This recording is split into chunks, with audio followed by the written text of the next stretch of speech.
এই জামাটা আমার মায়ের কাছে দিবেন, তাহলে আমার মা আমার এই জামা দেখে মহব্বত প্রকাশ করবে যে আমার সন্তানের জামাটা পৌঁছিয়ে দিবেন।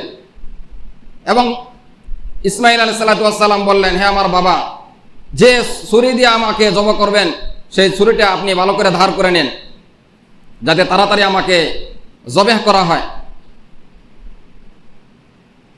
সব কিছু রেডি।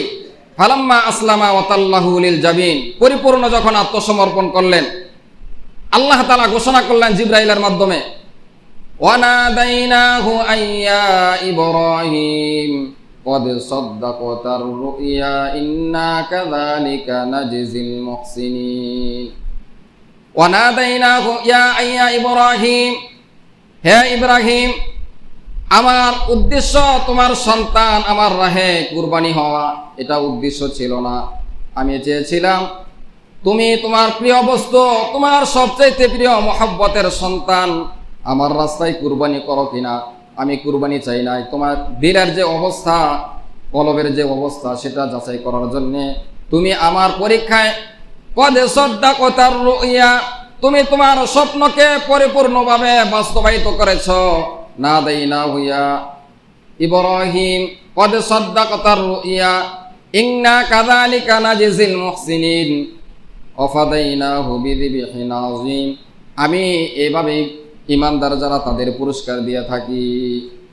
ওয়া নাদাইনাহু ইয়া ইব্রাহিম কদ সাদ্দাকতার রুইয়া ইন্না কাযালিকা নাজজিল মুহসিনিন ইন্না হাযা লাহুয়াল বালাউল মুবিন। পরিপূর্ণ তিনি যখন আত্মসমর্পণ করে ছুরি গলার মধ্যে চালাইতেছে, আসমানে কান্না শুরু হয়ে গেছে, ফেরেশতাদের মধ্যে কান্নার রোল পড়ে গেছে যে আজকে পৃথিবীতে কি ঘটতে যাচ্ছে। নিজের আপন সন্তানকে পিতা নিজ হাতে কুরবানি দিতেছে। আল্লাহ তাআলা আদেশ করলেন, হে জিবরাইল, যাও জান্নাত থেকে দুম্বাটা নিয়ে যাও, ইসমাইলের জায়গায় দুম্বাকে শুয়ে দাও। এবার ইসমাইলের জায়গায় দুম্বা শুয়ে দিলেন, সাথে সাথে দুম্বা কুরবানি হয়ে যায়। আল্লাহ তাআলা যখন জিবরাইলকে পাঠাইলেন, জিবরাইল এই চিত্র দেখে বলতেছেন, আল্লাহু আকবার, আল্লাহু আকবার। এবার জিবরাইলের এই তাকবীর ধ্বনি শোনার পর ইব্রাহিম আলাইহিস সালাতু ওয়াস সালাম তিনিও বললেন, লা ইলাহা ইল্লাল্লাহু আল্লাহু আকবার।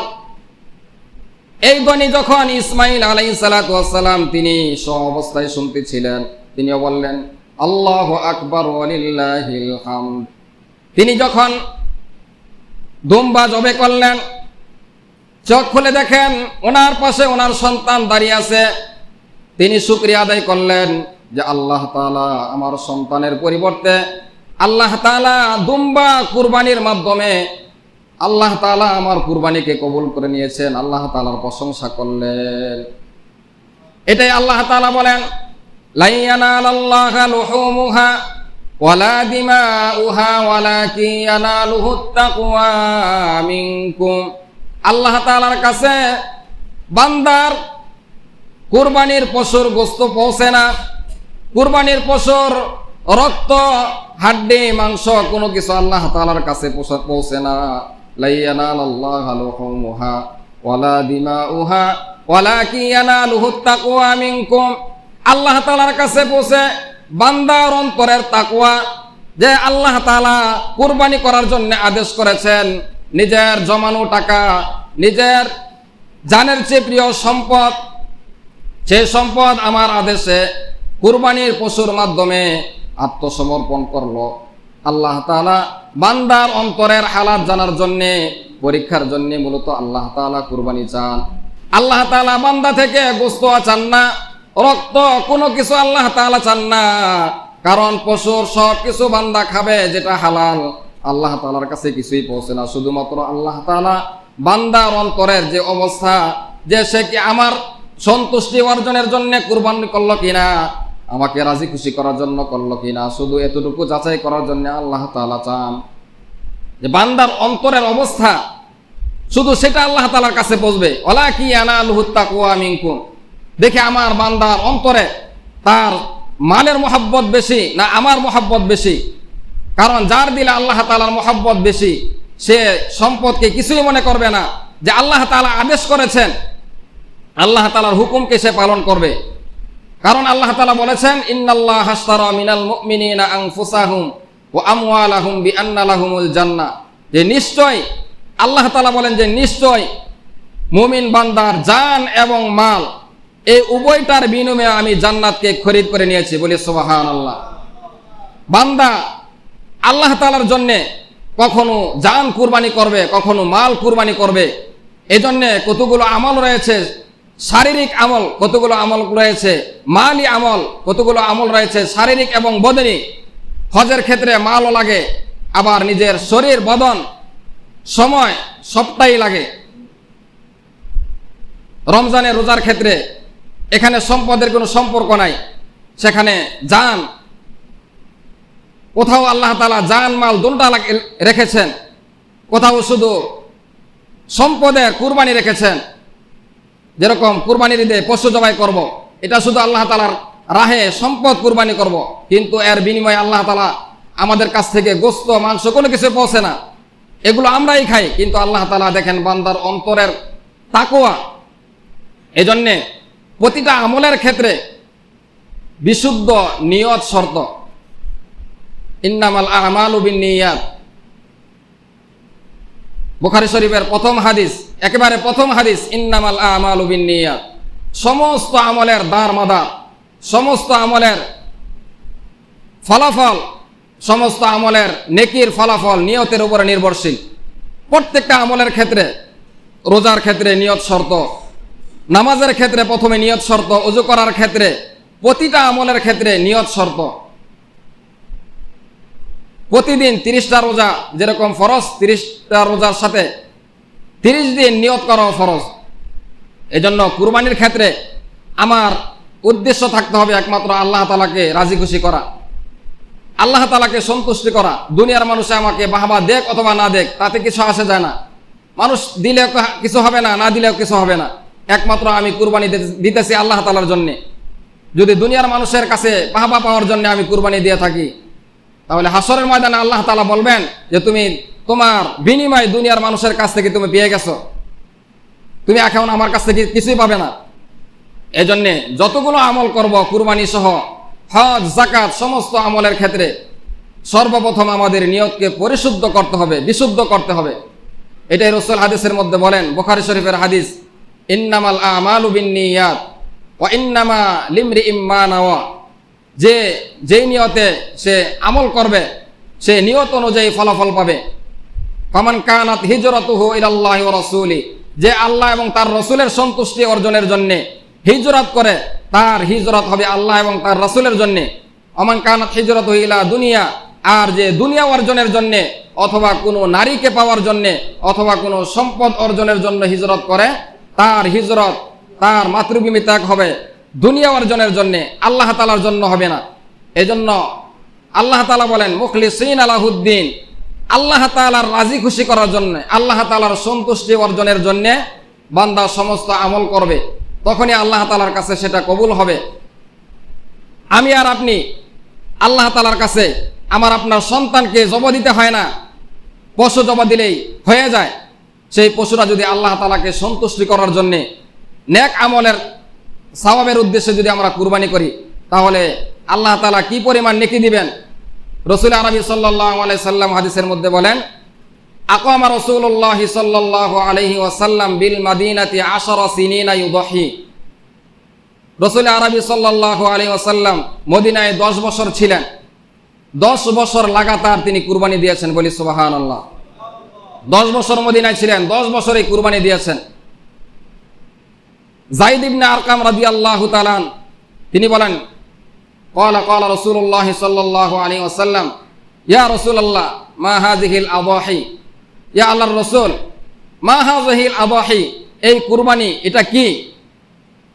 তো নবীজি বললেন, ক্বালা সুন্নাতু আবিকুম ইব্রাহিম আলাইহিস সালাতু ওয়াস সালাম, এটা ইব্রাহিম আলাইহিস সালাতু ওয়াস সালামের সুন্নাত, আদর্শ, রীতি। তো সাহাবী জিজ্ঞেস করলেন, ইয়া রাসূলুল্লাহ, ক্বালু ফামা লানা ফিহা ইয়া রাসূলুল্লাহ, হে পয়গম্বর, তাহলে এটা তো ইব্রাহিম আলাইহিস সালাতু ওয়াস সালামের আদর্শ, রীতি বা সুন্নাত, তাহলে আমরা কি পাবো? আমাদের জন্য এই কুরবানির মধ্যে কি রয়েছে, কি নেকি রয়েছে? ক্বালা লিকুল্লি শারাতিন হাসানা। নবীজি বললেন, হে আমার সাহাবী, তোমরা যদি আল্লাহ তাআলার রাস্তায় পশু জবাই করো, তোমাদের কুরবানির পশুর গায়ে যে পরিমাণ পশম রয়েছে, প্রত্যেকটা পশমের বিনিময়ে আল্লাহ তাআলা একটা করে নেকি দান করবেন। বলি সুবহানাল্লাহ। ক্বালা বিকুল্লি শারাতিন হাসানা। বকরি হোক, বেড়া হোক, অথবা গরু হোক, উট হোক, পশুর প্রাণীর গায়ে যে পরিমাণ পশম আছে, লোম রয়েছে, প্রতিটা পশমের বিনিময়ে আল্লাহ তাআলা নেকি দান করেন। বলি সুবহানাল্লাহ। কমপক্ষে একটা পশমের বিনিময়ে 10টা নেকি, কমপক্ষে। মান জা বিল হাসানা ফালাহু আশরু আমসালিহা। এরপর জিজ্ঞেস করলেন, ইয়া রাসূলুল্লাহ, ক্বালু ওয়াসুফ ইয়া রাসূলুল্লাহ, তাহলে কিছু কিছু প্রাণী রয়েছে যেরকম বেড়া, বেড়ার গায়ে অনেক পশম, তাহলে এটার কি বিধান, এটার কি হুকুম? তো নবীজি বললেন, তাতে অসুবিধা কি? বেড়ার গায়ে যে পরিমাণ পশম আছে, আল্লাহ তাআলা ওই পরিমাণ আল্লাহ তাআলা নেকি দান করবেন। বলি সুবহানাল্লাহ। শুধু তাই নয়, আম্মা জান আয়েশা সিদ্দিকা রাদিয়াল্লাহু তাআলা আনহা হাদিস বর্ণনা করেন যে জিলহজ মাসের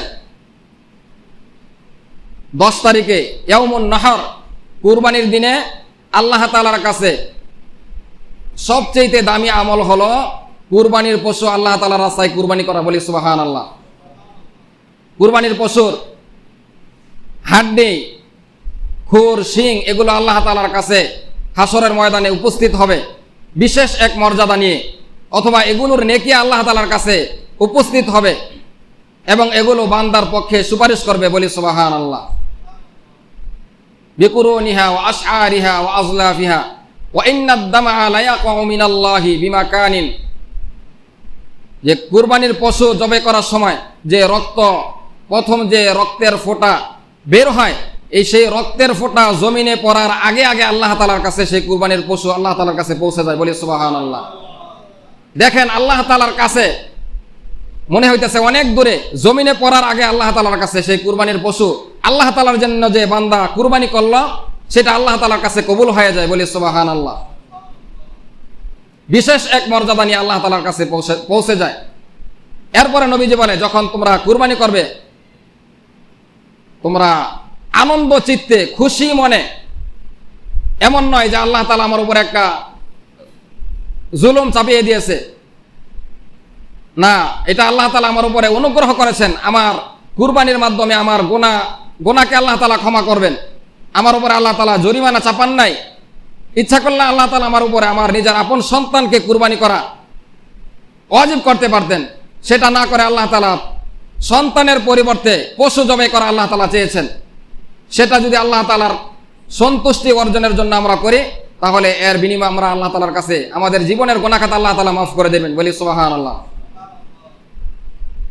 ফাতিবু বিহা নাফসাহা, যে তোমরা কুরবানির পশু সবচেয়ে যেটা সুন্দর, লেজ কাটা, শিং ভাঙা, অন্ধ, লুলা, দুর্বল এমন প্রাণী দিয়ে তোমরা কুরবানি করবে না। এমন প্রাণী দিয়ে কুরবানি করবে না যেটা ঈদগাহে যাইতে পারে না, হাঁটতে পারে না, অথবা চোখ অন্ধ, অথবা লেজ কাটা, অথবা শিং ভাঙা, অথবা পা ভাঙা, এমন পশু দিয়ে কুরবানি করবে না। সবচেয়ে দামি পশু যেটা সুন্দর, হৃষ্টপুষ্ট, সেটা দিয়ে তোমরা কুরবানি করো এবং আনন্দ চিত্তে, খুশি মনে তোমরা কি করো? কুরবানি করো। ফাতিবু বিহা নাফসাহা, আনন্দ চিত্তে কুরবানি করার জন্য নবীজি বলেছেন।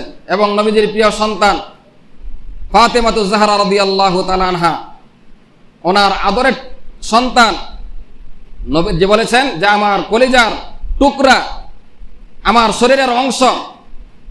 ফাতেমা রাদিয়াল্লাহু তাআলা আনহাকে বলেছেন যে যখন কুরবানির পশু, তোমার কুরবানির পশু জবাই করা হয়, তুমি কুরবানির পশুর পাশে থাকবে এবং তুমি দেখবে, পর্দার সাথে কুরবানির পশু জবাই দেখবে। তাহলে এটা আনন্দের বিষয়। কুরবানির দিন পশু জবাই করা এটা আনন্দের বিষয়। একদিকে আমরা নেকি অর্জন করতেছি, অপরদিকে আল্লাহ তাআলা আমাদের কাছে গোশত, মাংস কোনো কিছুই চান না। শুধু আমাদের অন্তরের যে হালাত, যে আমার পয়গম্বর ইব্রাহিম আলাইহিস সালাতু ওয়াস সালাম নিজের সন্তানকে কুরবানি দেওয়ার জন্য পরিপূর্ণ আত্মসমর্পণ করেছে, দেখে আমার বান্দা আমার হুকুমের প্রতি সে আত্মসমর্পণ করে কিনা। কুরবানির মাধ্যমে আমরা ইসমাইল আলাইহিস সালাম যেরকম আত্মসমর্পণ করেছেন, ইব্রাহিম আলাইহিস সালাম যেরকমভাবে আত্মসমর্পণ করেছেন, আমরা আল্লাহ তাআলার হুকুমের ক্ষেত্রে পরিপূর্ণ আত্মসমর্পণ করব। এবং গুনাহ থেকে নিজেদেরকে বাঁচিয়ে রাখবো, এটা হলো এই কুরবানি থেকে শিক্ষা। আল্লাহ তাআলা আমাদের সকলকে আল্লাহ তাআলাকে সন্তুষ্টি অর্জন করার জন্যে, আল্লাহ তাআলার রেজামন্দি হাসিল করার জন্যে কুরবানি করার তৌফিক দান করুন। সকলে বলি আমিন। যাদেরকে আল্লাহ তাআলা তৌফিক দেন নাই, আল্লাহ তাআলার কাছে দোয়া করি, যাদেরকে আল্লাহ তাআলা কুরবানি দেওয়ার তৌফিক দেন নাই, আল্লাহ তাআলা যাতে আগামীতে তৌফিক দান করেন। যাদেরকে আল্লাহ তাআলা হজ করার তৌফিক দেন নাই, আল্লাহ তাআলা ইচ্ছা করলে যে কোনো সময় দিতে পারেন। আল্লাহ তাআলার কাছে আমরা সেই সাহায্য চাইব। ইয়াকা না'বুদু ওয়া ইয়াকা নাস্তাঈন, একমাত্র সাহায্যকারী আল্লাহ তাআলা। আল্লাহ তাআলা কার কখন পরিবর্তন করবেন এটা আল্লাহ তাআলাই ভালো জানেন।